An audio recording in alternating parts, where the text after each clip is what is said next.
आज जब मैं मीटिंग पे आ रहा था तो परमेश्वर ने मुझसे कहा है कि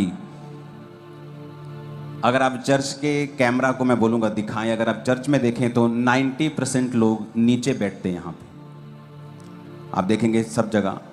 और जो साइड पे चेयर सेक्शंस हैं सिर्फ वहाँ चेयर्स लगती हैं, ये जो साइड का चेयर सेक्शन है। तो आई थिंक 13 से 15 हज़ार चेयर है चर्च में, जो सिर्फ साइड्स ही लगती हैं, सिर्फ 90% लोग नीचे बैठते हैं। तो परमेश्वर ने मुझसे कहा है कि मैं 10,000 चेयर चर्च में ऐड करूं, क्योंकि वो 10,000 लोगों को भेज रहे हैं 2 महीने के अंदर।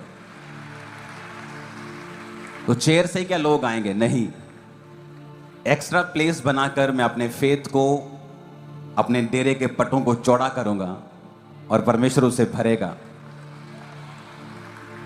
कई बार आप परमेश्वर की ओर देखते हैं और परमेश्वर को बोलते हैं, परमेश्वर अपने हेवन को मेरे लिए ओपन कर दे, मेरे परिवार के ऊपर अपना स्वर्ग खोल दे परमेश्वर, मेरे बिजनेस के ऊपर अपना स्वर्ग खोल, मेरी सेवकाई के ऊपर स्वर्ग खोल। मेरी सेवकाई उस सेवकाई की तरह फलवंत क्यों नहीं है? और हम बाइबल को भूल जाते हैं कि बाइबल में कभी भी अपने आप स्वर्ग नहीं खुला। बाइबल में कभी भी अपने आप स्वर्ग नहीं खुला। स्वर्ग खोलना पड़ता है अपने डिसीजन से, अपने विश्वास से, अपने विश्वास के कदमों से, खुदा को खुश करके। चाहे प्रभु यीशु मसीह उसका एक लौता पुत्र था और धरती पे आया, अपने माता पिता के वश में रहा, ये जानते हुए कि इन सबको मैंने बनाया है, फिर भी वो अपने माता पिता के वश में रहा। 12 साल की उम्र में प्रभु यीशु मसीह को मालूम था कि उसे अपने पिता के घर में यानी यहोवा के भवन में रहना जरूरी है, लेकिन वचन कहता है फिर भी वो अपने माता पिता के वश में था।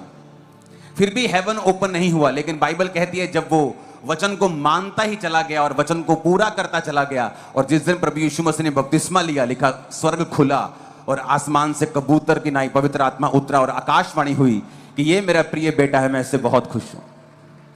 तो स्वर्ग अपने आप नहीं खुला, परमेश्वर के विश्वास ने उस स्वर्ग को ओपन किया। प्रभु यीशु मसीह के वचन पे लगातार चलने के कारण, पिता को खुश करने के कारण, और पिता ने ये वचन बोला कि ये मेरा प्रिय बेटा है, मैं इससे बहुत प्रसन्न हूं। अपने आप स्वर्ग नहीं खुला, बल्कि स्वर्ग को ओपन किया गया विश्वास के द्वारा। कई बार आप वेट करते हैं, परमेश्वर कब तू मेरी जिंदगी के ऊपर बरकत देगा, कब तू मेरी जिंदगी के ऊपर आशीष देगा, और हम ये बात भूल जाते हैं कि परमेश्वर ने कुछ विश्वास के कदमों को हमें लेने के लिए बोला है और वचन पे चलने के लिए बोला है। बाइबल कहती है, जब हम लूका 5 उसकी 3 और 4 आयत पढ़ते हैं तो यहां पर एक स्टोरी परमेश्वर ने लिखी है। बाइबल कहती है परमेश्वर जब लोगों को वचन सुना रहे थे तो लोग भीड़ ज्यादा होने के कारण परमेश्वर को वचन नहीं सुनाने दे रहे थे और परमेश्वर पर गिरे जा रहे थे। और जब परमेश्वर के ऊपर गिरे जा रहे थे तो परमेश्वर ने एक आइडिया निकाला। परमेश्वर ने कहा, पतरस अपनी नाव पर मुझे चढ़ा और मुझे पानी के अंदर ले जा, मैं पानी के अंदर से लोगों को प्रचार करूंगा ताकि लोग मुझे डिस्टर्ब ना करें और मैं लोगों को अपना वचन दे सकूं। और वचन कहता है कि जब पानी के अंदर परमेश्वर नाव को लेके गए और अपना प्रचार खत्म कर लिया, और उसके बाद पतरस को कहा कि पतरस जा और अपने नाव गहरे में ले जा और अपने जाल डाल। जब वह बातें कर चुका, वचन दे चुका, तो शमौन से कहा गहरे में ले चल और मछलियां पकड़ने के लिए अपने जाल को डाल। और आगे पतरस जो था वो मछुआरा था, परमेश्वर मछुआरे नहीं थे। मछुआरों को मालूम होता है कौन सी मछली कहां पर है, किस टाइम पकड़ी जाएगी, सुबह के रात को, उनको सब पता होता है। लेकिन वचन ये कहता है कि प्रभु यीशु मसीह ने कहा गहरे में जाल डाल। कई बार जहां आप होते हैं अपनी लाइफ में और परमेश्वर की ओर देखते हैं, परमेश्वर कब तू मुझे ब्रेक थ्रू देगा, कब तू मेरी सेवकाई में वो ब्रेक थ्रू देगा, कब तू मेरे फाइनेंस में एक मोड़ मुझे देगा, कब तू मुझे बरकत देगा, कब तू मुझे अगले लेवल पे लेके जाएगा। और ये कभी भी पॉसिबल नहीं होता जब तक आप विश्वास के कदमों को नहीं उठाएंगे, क्योंकि ये परमेश्वर की जिम्मेवारी नहीं है आपको अगले लेवल पे लेके जाना। उसने आपके लिए व्यवस्था ठहराई है, अगर आप उस व्यवस्था को, उस वचन को मानेंगे, अपने आप, चाहे आपका फाइनेंस हो, आपकी सेवकाई हो, आपकी लाइफ हो, आप खुद ब खुद अगले लेवल पे जा सकते हैं।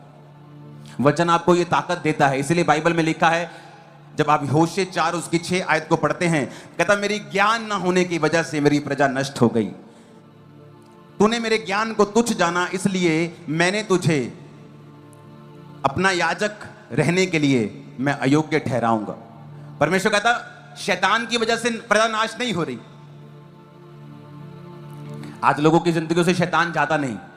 क्यों नहीं जाता? क्योंकि वो शैतान को महिमा देते हैं, ओ ये दुष्ट आत्मा मेरे जीवन में 20 साल से है, ओ ये जादू टोना मेरे जीवन में 10 साल पहले का है। क्रिश्चियन होने के बावजूद भी परमेश्वर ने बाइबल में एक भी जगह नहीं लिखा कि शैतान की वजह से मेरी प्रजा नाश हो गई। जब भी उसने यह लिखा कि मेरी प्रजा नाश हो गई, कहता ज्ञान ना होने की वजह से।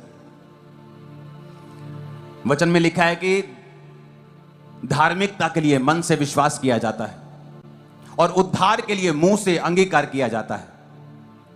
यानी अगर तुझे धार्मिकता चाहिए, परमेश्वर के सामने तू धर्मी होना चाहता है, तो मन से विश्वास करके प्रभु यीशु मसीह तेरा उद्धार करता है। लेकिन उसने ये कहा अगर तू उद्धार चाहता है तो तुझे मुंह से अंगीकार करना पड़ेगा। उद्धार कौन सा? मैं आपको यह सिखा चुका हूं कि बाइबल सिर्फ आत्मिक उद्धार के बारे में बात नहीं करती। बाइबल सिर्फ स्वर्ग जाने के बारे में बात नहीं करती। उद्धार का मतलब शारीरिक उद्धार भी है। सबसे पहला उद्धार और इंपॉर्टेंट उद्धार वो है आत्मा का। अनंत जीवन को तुम पाओगे जब तुम प्रभु यीशु मसीह को मुंह से अपना उद्धार करता ग्रहण करोगे। उसके बाद आपका उद्धार आता है शरीर का, आपकी हीलिंग। उद्धार आता है परिवार का, उद्धार आता है फाइनेंस का, उद्धार आता है देश का। देश का भी उद्धार बाइबल में लिखा हुआ है। उद्धार को जब आप इब्रानी भाषा में, यूनानी भाषा में पढ़ते हैं, तो जब वचन ये कहता है कि अगर तुझे छुटकारा चाहिए, उद्धार चाहिए, तो मुंह से क्या करना पड़ेगा? अंगीकार करना पड़ेगा। तुम्हारा ये इंपॉर्टेंट है कि वचन इंपॉर्टेंट है इस समय? कितने मेरी बात को समझ रहे हैं?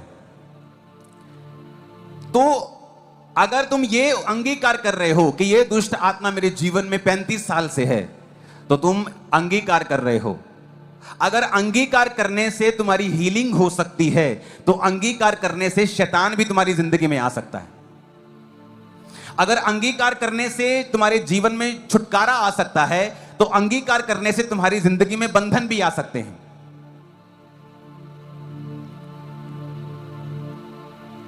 तो अंगीकार क्या करना है?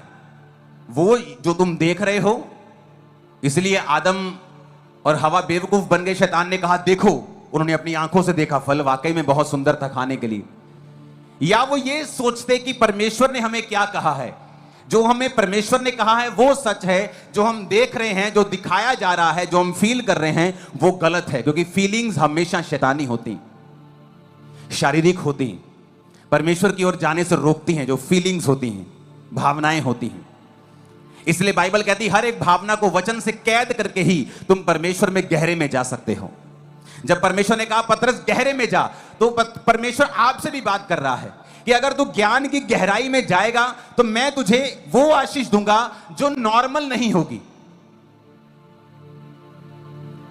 अगर आप परमेश्वर के भवन को देखेंगे, जब पुराने नियम का भवन होता था तो उसमें 3 स्टेप होते थे। एक बाहर का कोर्ट, जहां पर हाथों और पांवों को धोते थे, यानी अपने गुनाहों को माफ करना।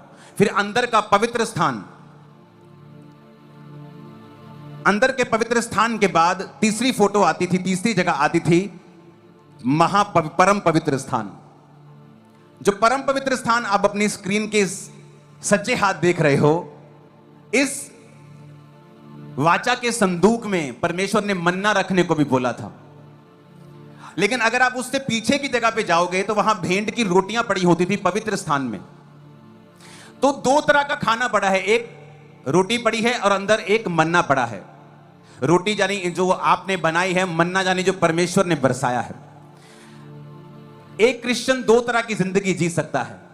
आप रेगुलर से क्रिश्चियन हैं, कभी प्रेयर कर ली, कभी छोड़ दी, कभी गहरे में चले गए, कभी पार्टी में चले गए, कभी चर्च चले गए। आप एक अच्छे से क्रिश्चियन हैं, गुड से क्रिश्चियन हैं, यानी अभी आप परम पवित्र स्थान में नहीं पहुंचे हैं।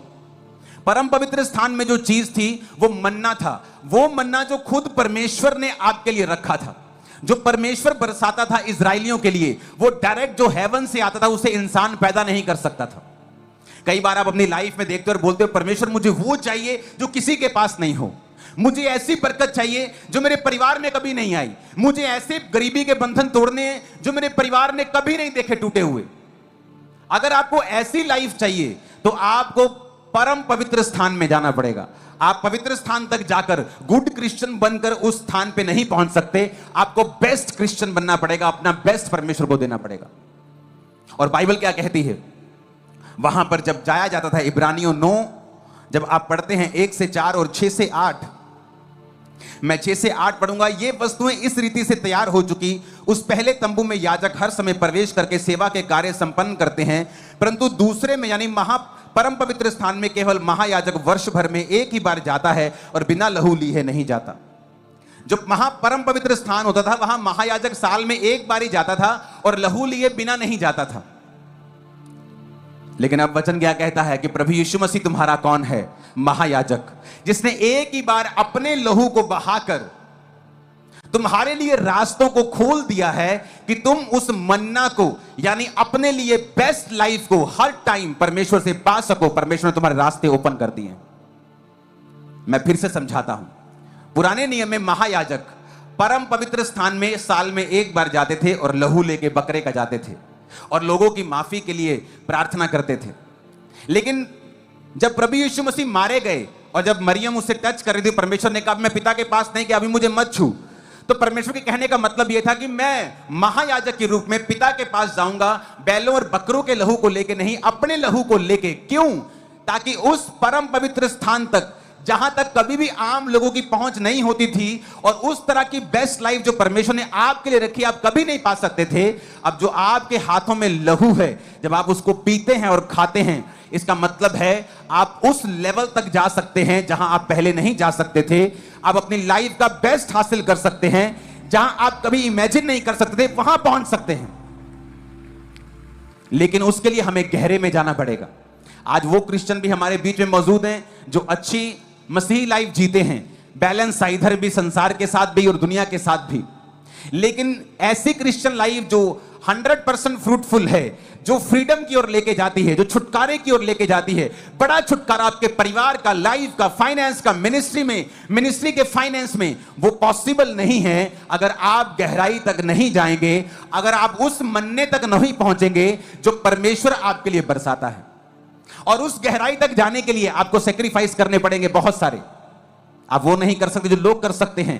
आपकी प्रार्थना का समय, और सबसे बड़ी बात क्या है, जब आप गहराई में जाने की कोशिश करते हैं, जब आप उस स्थान पे जाने की कोशिश करते हैं जहां हर एक क्रिश्चियन नहीं पहुंच पाता, तो लोग आप पर तरह तरह के ताने कसते हैं। एलिया ने क्या कहा? अलीशा ने कहता जा, छड़ी लेके मेरी जा और रास्ते में किसी को नमस्कार नहीं करना, और कोई तुझे नमस्कार करे तो किसी का जवाब नहीं देना, बस ये छड़ी लेके जा और मुर्दा लड़के के ऊपर रख दे छड़ी और वो जी उठेगा। अब वो रास्ते में जा रहा है, उसे लगा ये तो बड़ी घमंड वाली बात होगी, लोग तो मुझे घमंडी कहेंगे कि मैं किसी को हेलो नहीं, किसी को जय मसीह नहीं कह रहा हूं। क्योंकि जैसे ही लोगों ने लाठी देखी अलीशा की गेहजी के पास, तो सबको लगा कि भाभी वाह कहां जा रहा है गेहजी, होर जी जय मसीह संत जी। और संत जी सबको जय मसीह का जवाब देने लगे, सबके पास हालचाल पूछने लगे, बैठने लगे कि इसलिए कोई मुझे घमंडी ना कहे। परमेश्वर चाहे तुम्हारे जीवन से मसा उतर जाए, तुम्हारे जीवन से फोकस हट जाए, वो तुम्हें मंजूर है, लेकिन कोई तुम्हें कुछ कहे नहीं। क्यों? क्योंकि जब ये सेवकाई की शुरुआत हुई तो मुझे बहुत सारे मैसेजेस आते थे कि हम 10 पास्टर यहां इकट्ठे हो रहे हैं, आप आए। एक दो बार मैं कहा तो वहां पे लड़ाइयां होती थी, ओए तू मेरे बंदे वहां कैसे ले गया, और तू तेरे बंदे मेरे बंदे तेरी चर्च में, ऐसी बातें वहां पे होती थी और परमेश्वर को यह पसंद नहीं था। मैंने कहा अगर मुझे वो चाहिए जो गहरे में है, अगर मुझे वो चाहिए जिससे मैं अलग दिखूंगा, अगर मुझे वो चाहिए जो यूनिक होगा, जो पहले कभी नहीं हुआ होगा, तो मुझे एक ऐसा फोकस रखना पड़ेगा जो चाहे मुझे अलग अलग तरह के नाम दे जाए, लोग मेरी बदनामी करें, लेकिन मैं उस फोकस को छोड़ूंगा नहीं। क्या हुआ? मैंने अपने आप को अलग किया। मेरी प्रार्थना का समय, बाइबल का समय, वर्शिप का समय, हर एक चीज का एक समय था। उस समय पर मैं बैठता था, सेवा करने का एक समय था, फालतू चीजें के लिए कोई समय नहीं था। पूरा 100% फोकस परमेश्वर के ऊपर था। फिर आप जानते क्या हुआ? वो हुआ जो पहले कभी नहीं हुआ था। आप मेरी बात समझ रहे कि नहीं? अब मुझे बताने की जरूरत नहीं क्या क्या हुआ, ये दुनिया आप जानती है। लेकिन उसकी स्टार्टिंग कैसे हुई? क्या आज मैं पास्टर्स से नहीं मिलता हूं? मैं मिलता हूं। बहुत से पास्टर्स की चर्चिस को बना रहा हूं, बहुत से पास्टर्स की हेल्प कर रहा हूं, बहुत से पास्टर्स के साथ मेरे अच्छे संबंध हैं अभी। लेकिन उस समय अगर मैं ऐसे संबंधों को अपनी आत्मिकता के प्राइस के ऊपर बनाने की कोशिश करता, तो आज मैं वहीं होता जहां वो हैं। मैं किसी की हेल्प ना कर पाता, किसी के साथ ना जा पाता, आज इतने बड़े बड़े कार्य मैं नहीं कर पाता।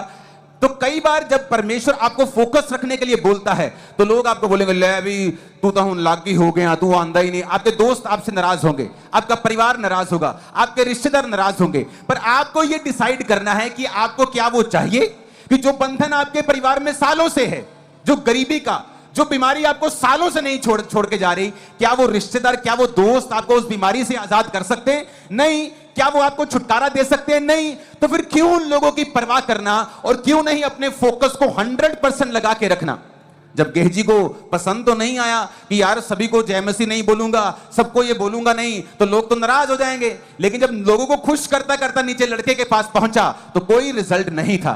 आज लोगों की सेवकाइयों में कोई रिजल्ट नहीं आता, उनकी पर्सनल लाइफ में रिजल्ट नहीं आता, फाइनेंशियल लाइफ में क्रिश्चियन लोगों की रिजल्ट नहीं आता। क्यों? क्योंकि आप लोगों के ऊपर फोकस है कि लोग क्या सोचते हैं, लोग क्या कहते हैं। आपको यह मतलब होना चाहिए कि परमेश्वर मुझसे क्या कह रहा है। क्या परमेश्वर मुझे एक जीवित चर्च जाने के लिए कह रहा है? चाहे मैं कहीं का भी सेक्रेटरी हूं, मैं वहां ध्यान नहीं दूंगा, मैं एक जीवित चर्च चला जाऊंगा जो परमेश्वर की आत्मा ने मुझसे बोला है। अगर प्रभु ने मुझसे प्रार्थना करने के लिए बोला है तो वो प्रार्थना का समय शाम 7 से 9 है, जो मेरा दोस्तों के संग हुआ करता था या आपका टीवी के सामने हुआ करता था। तो परमेश्वर का आत्मा आपको बोलेगा प्रार्थना कर।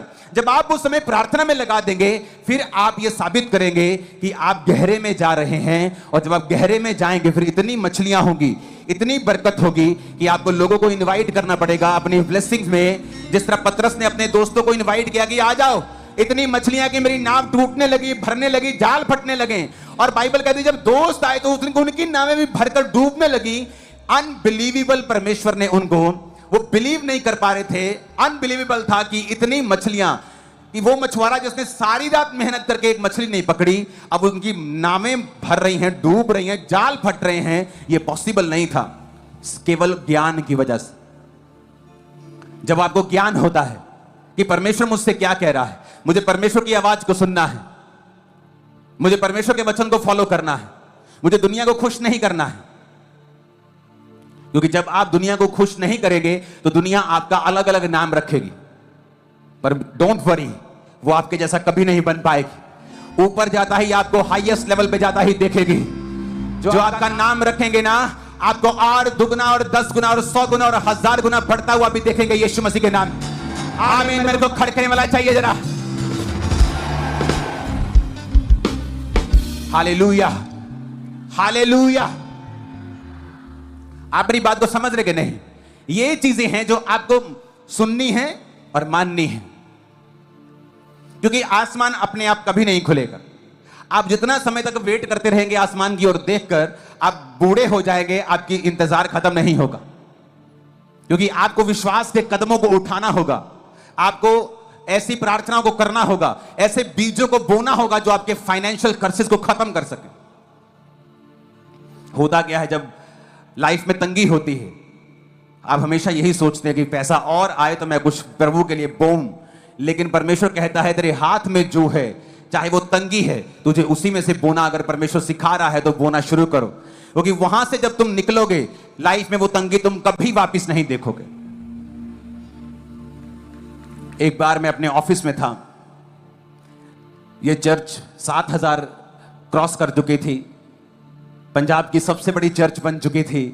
और इमेजिन करो, अभी भी फाइनेंशियली हम स्ट्रगल कर रहे थे। तो समझ नहीं आता था कि यार इतनी बड़ी चर्च है, फाइनेंशियली हम स्ट्रगल क्यों कर रहे हैं। जैसे ही पैसा आना, बिल चला गया, टेंट में, इसमें, साउंड में, खत्म। कुछ कर ही नहीं पा रहे, कुछ ले ही नहीं पा रहे। तो परमेश्वर ने मुझे समझाया और मैंने अपनी मिनिस्ट्री से बोना शुरू किया। और जब मैंने अपनी मिनिस्ट्री से टाइथ बोना शुरू किया, क्योंकि चाहे आप पास्टर हैं, चाहे आप विश्वासी हैं, रूल सबके लिए एक है। तो जब मैंने बोना शुरू किया और एक दिन मैं अपनी ऑफिस की चेयर पे बैठा और मेरा एक टीम मेंबर अंदर आया, मैंने उसे एक बात कही। मैंने कहा जो तंगी अब तक हमने सेवकाई में देखी है, आज के बाद, मैंने ये नहीं कहा 1 साल के बाद, मैंने कहा आज के बाद हम कभी नहीं देखेंगे। अब उसे मालूम नहीं था इस समय क्यों कह रहा हूं। उसे लग रहा था कि मैं भविष्यवाणी कर रहा हूं, क्योंकि मैं उनको भविष्यवाणियां करता था। अभी मैं लोगों को जब बोलता हूं कि ऐसा ऐसा तुम्हारी लाइफ में हो रहा है तो उनको हैरानी होती जब होता है, लेकिन ये भविष्यवाणी भी थी और ये विश्वास के साथ की गई भविष्यवाणी भी थी। क्यों? क्योंकि मैंने टाइथ देना शुरू कर दिया था, और जब मैंने टाइथ देना शुरू कर दिया था तो मेरे अंदर एक विश्वास पैदा हो चुका था जो रियल था, और मुझे मालूम था अब तंगी नहीं होगी। तो मैंने जब वो आया अंदर, हम जब भी अंदर बैठते तो बिलों की बात होती है, इसका बिल देना है, इसका बिल देना है, इसका बिल देना है, इसका बिल देना है, बस यही बातें होती थी। बिल दे दिए, फिर खाली, फिर संडे की वेट, संडे पैसा आएगा फिर बिल देंगे। लेकिन उस समय जब वो अंदर आया, मैंने कहा आज के बाद ये तंगी इस मिनिस्ट्री में हम कभी नहीं देखेंगे। उसने कहा आमीन। लेकिन उसे मालूम नहीं था कि मैं क्यों कह रहा हूं, क्योंकि मैंने टाइथ देना शुरू कर दिया था और मेरे अंदर एक विश्वास पैदा होना शुरू। सामर्थ बहुत थी, लंगड़े चल रहे थे मिनिस्ट्री में, धूम मच रही थी, दुष्ट आत्माएं निकल रही थी, लेकिन वचन एक ही है मेरे लिए भी आपके लिए भी। मैं बोने में, पर्सनल लाइफ से मैं बोता था, लेकिन मिनिस्ट्री में बोने में मैं वफादार नहीं था। और उसके बाद क्या हुआ, जैसे मैंने बोना शुरू किया अंदर एक फेथ आया और मैंने कहा अब ऐसा कभी नहीं होगा। ऐसा नहीं कि लोग बढ़ गए अगले संडे, कुछ ऐसा नहीं हुआ, सेवकाई वैसी ही चलती रही। लेकिन उस दिन के बाद वो भी इस बात का गवाह है और मैं भी, हमने कभी तंगी नहीं देखी।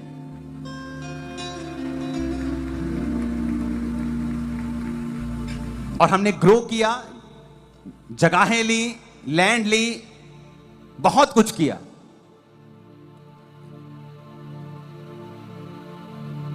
उस वजह से कि जो वचन में लिखा है, क्योंकि मैं चर्च से तनख्वाह नहीं लेता था तो मुझे अपनी परवाह नहीं थी।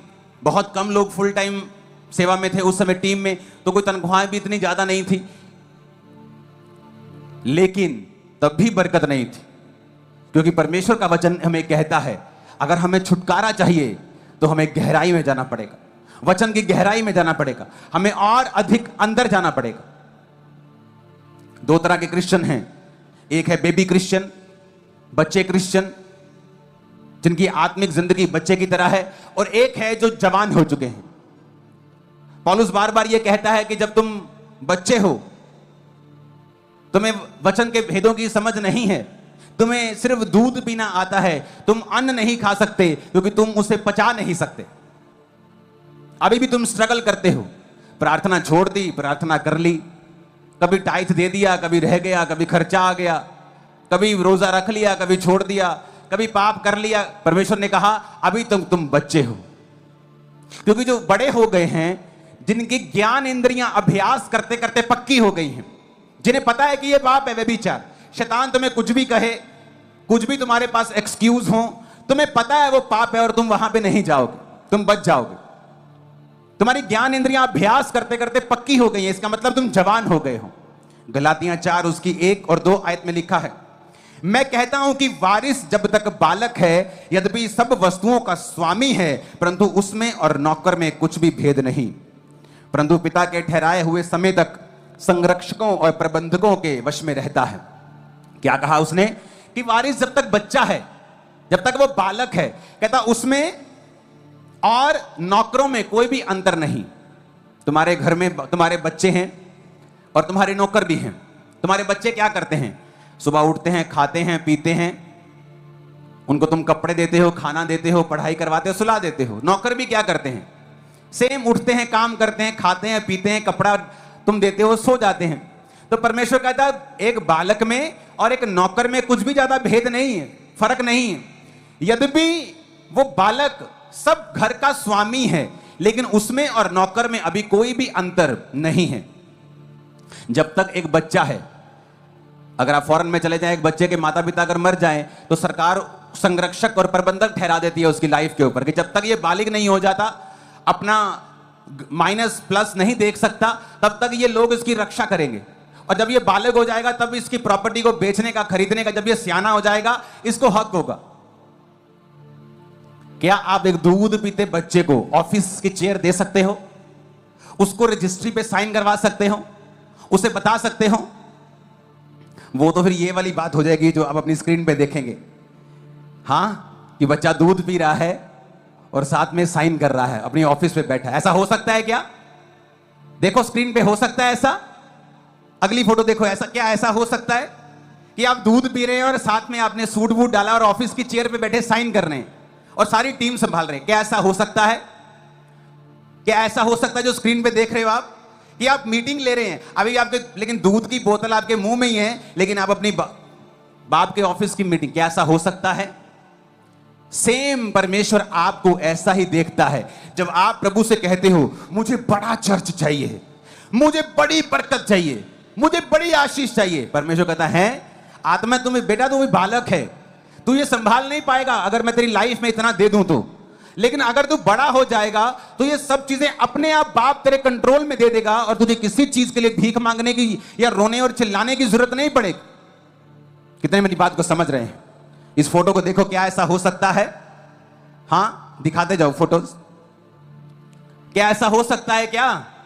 जब आप अपनी हैसियत से ज्यादा मांगते हैं जिसे आप हैंडल नहीं कर सकते, तो परमेश्वर इसी तरह से आपको देखता है और हंसता है कि देखो बेबी के हाथ में दूध की बोतल है और बेबी बड़ी बड़ी चीजों को मांग रहा है। आपका छोटा बच्चा जितनी मर्जी रो रहा और बोले पापा मुझे फेरारी कार ही चाहिए, मुझे यही चलानी है, आप उसे नहीं देते क्योंकि आपको मालूम है ये एक्सीडेंट कर देगा। लेकिन अगर आप आत्मा में ग्रो करना स्टार्ट कर दें, आत्मा में बढ़ना शुरू कर दें, अगर आप ग्रो करना शुरू कर दें, सियाने हो जाएं आत्मा में, और सियाना आदमी बाइबल में लिखा है तभी होता है। आप हो सकता है 70 साल के हों और आत्मा में अभी भी दूध पीते बालक की तरह हों, लेकिन यह भी हो सकता है कि आप सिर्फ 18 साल के हों और आत्मा में आपके बाल सफेद हो चुके हैं, आप बूढ़े और बुजुर्ग और सियाने हो चुके हैं स्पिरिट में, ऐसा भी हो सकता है। तो परमेश्वर शारीरिक उम्र के हिसाब से आपको नहीं देता, नहीं तो वो 30 साल के यूसुफ को कभी भी देश का प्रधानमंत्री नहीं बनाता, वो 30 साल के दाऊद को कभी भी यहूदा के गोत्र का और 37.5 साल के दाऊद को कभी भी पूरे इजराइल का राजा नहीं बनाता। ऐसा कभी नहीं हो सकता। वो उम्र नहीं, वो आपकी आत्मा की बातों की समझ को और मैच्योरिटी को देखता है। आप जब आत्मा की बातों की मैच्योरिटी को समझ जाते हैं, आप उन चीजों को सीख जाते हैं। आप इमेजिन कर सकते हैं कि परमेश्वर फिर आपकी लाइफ में क्या करेगा। हालेलुया। आप इमेजिन कर सकते हैं, जब मैं 25 साल का था तो हजारों लोग थे मेरे पास, जस्ट 25 ईयर, और लोगों को पहले तो मेरी आधे चर्च में यकीन नहीं होता कि यहां इतने लोग कैसे हो सकते हैं। क्या ये हमें सिखाएगा? ये तो खुद लड़का सा है, क्या ये हमें बताएगा? लेकिन परमेश्वर आपकी शक्ल नहीं, वो आपकी आत्मिक मैच्योरिटी को देखता है। आपकी ज्ञान इंद्रियां अभ्यास करते करते पक्की हो गई हैं। आपको पता है ये मुझे करना है, ये टाइट, ये प्रार्थना, उपवास, ये चीजें, ये पवित्रता। आप तंग हैं, आप दुखी हैं, आप सुखी हैं, आपकी ज्ञान इंद्रियां अभ्यास करते करते पक्की हो गई हैं। आपको मालूम है कि यही चीज सही है, चाहे मेरे सामने कुछ भी रुकावट, कुछ भी मुसीबत है, लेकिन ये मुझे करना है। ये दर्शाता है कि आप बड़े हो रहे हैं, और जब आप बड़े हो रहे हैं फिर आपको परमेश्वर खुद साइन अथॉरिटी देगा, खुद वो आपको ब्लेस करेगा, खुद वो चीजें देगा जिसे आप मांग रहे हो, खुद वो आपको छुटकारा देगा। आपका आमीन मेरे को ऊंचा चाहिए चर्च। उस बच्चे की एक फोटो को हम देखेंगे, नहीं और कोई देखेंगे। हाँ, इस फोटो को हमेशा याद रखना कि परमेश्वर आपको, जब तक आप इस हालत में हैं, आपको कभी वो चीज नहीं देगा जिसे आप हैंडल नहीं कर सकते। तो इस हालत से आपको छूटने के लिए आपको आत्मा में बढ़ना होगा। आपको परवाह नहीं करनी लोग क्या कहते हैं। लोग आप पे प्रेशर डाल रहे हैं, परिवार आप पे प्रेशर कर रहा है। अगर आप परिवार के प्रेशर के नीचे हैं, अभी आप बालक हैं, अगर आपको वो चाहिए जो परमेश्वर ने आपके लिए रखा है, वो गहराई में है। और प्रभु का धन्यवाद हो कि उस लहू के कारण जो महायाजक बहाते थे वो परम पवित्र स्थान में जाते थे, अब जीसस ने अपने लहू को बहाया है और वही लहू आपके हाथ में है। और जीसस ने क्या कहा? अगर तू अपने दिल के दरवाजे को खोलेगा तो मैं तेरे पास भीतर आकर भोजन करूंगा, तू मेरे साथ भोजन करेगा, मैं तेरे साथ सीक्रेट शेयर करूंगा, तुझे बड़ी बड़ी बातें बताऊंगा, तुझे आगे लेके जाऊंगा, तेरी लाइफ में ऐसी ब्लेसिंग्स दूंगा जो पहले कभी नहीं आई होंगी, तुझे दुनिया से अलग करूंगा। ये परमेश्वर का प्लान है हर उस विश्वासी के लिए जिसने बपतिस्मा ले लिया है। लेकिन उस तक पहुंचने के लिए आपको गहराई में जाना होगा, आपको ज्ञान में बढ़ना होगा, आपको अच्छा अंगीकार करना होगा, आपको दुनिया की परवाह नहीं करनी होगी, आपको पीपल प्लीजर नहीं बनना, दुनिया को खुश करने वाले नहीं बनना, किसी के प्रेशर के नीचे नहीं आना। आपको ज्ञान इंद्रियां अभ्यास करते करते पक्की हो गई, आपको वचन के ऊपर खड़े रहना है, आपको इमोशनल नहीं स्पिरिचुअल बनना है। तो परमेश्वर फिर उस छुटकारे की तरफ आपको ले जाएगा जिसके लिए परमेश्वर ने आपको बुलाया है। जब तक आप इस हालत में हैं, तब तक परमेश्वर आपको क्या दे सकता है? खाना दे सकता है, पीना दे सकता है, कपड़े दे सकता है, सुरक्षा दे सकता है, चंगियाई दे सकता है। लेकिन उससे ज्यादा नहीं। तो कई बार लोगों को लगता है कि परमेश्वर मुझे छू कर चंगा कर रहा है तो इसका मतलब सब ठीक है। वो तो परमेश्वर की तुम बच्चे हो तो वो तुमको चंगा करेगा, तुम उसके बच्चे हो वो तुमको खाने और पीने को देगा। लेकिन ये सिर्फ परमेश्वर का प्लान नहीं है। अब अपने बच्चे को खाने और पीने और पहनने को दे रहे हो तो ये आपके बेटे के बेटी के लिए आपका मास्टर प्लान नहीं है। आपका मास्टर प्लान है इनको खिला पिला के तैयार करके एक लेवल तक लाके फिर कुछ एक्स्ट्रा इनकी लाइफ में परमेश्वर का आत्मा काम करे और ये बड़े काम करे, ये आपका प्लान है। और उसी तरह से परमेश्वर आपकी ओर देखता है। जब वो आपको खाना पीना बरकत सुरक्षा देता है तो ये उसका मास्टर प्लान नहीं है, ये सिर्फ वो आपको आत्मा में बड़ा कर रहा है। जब आप बड़े हो जाएंगे तो जर्नी स्टार्ट होगी, वो जर्नी जो ग्रेट होगी, जो यूसुफ की थी, डैनियल की थी, दाऊद की थी, पतरस की थी, पौलुस की थी। रिसीव करो स्पिरिट को जो आपको मैच्योर करेगी इस जर्नी को जीने के लिए। आमीन। मेरे को ऊंचे वाला और खड़कने वाला चाहिए चर्च। इस वचन को सुनकर आपको कैसा लगा? हमारी और वीडियो देखने के लिए हमारे चैनल को सब्सक्राइब करें और लाइक कमेंट जरूर करें। आमीन।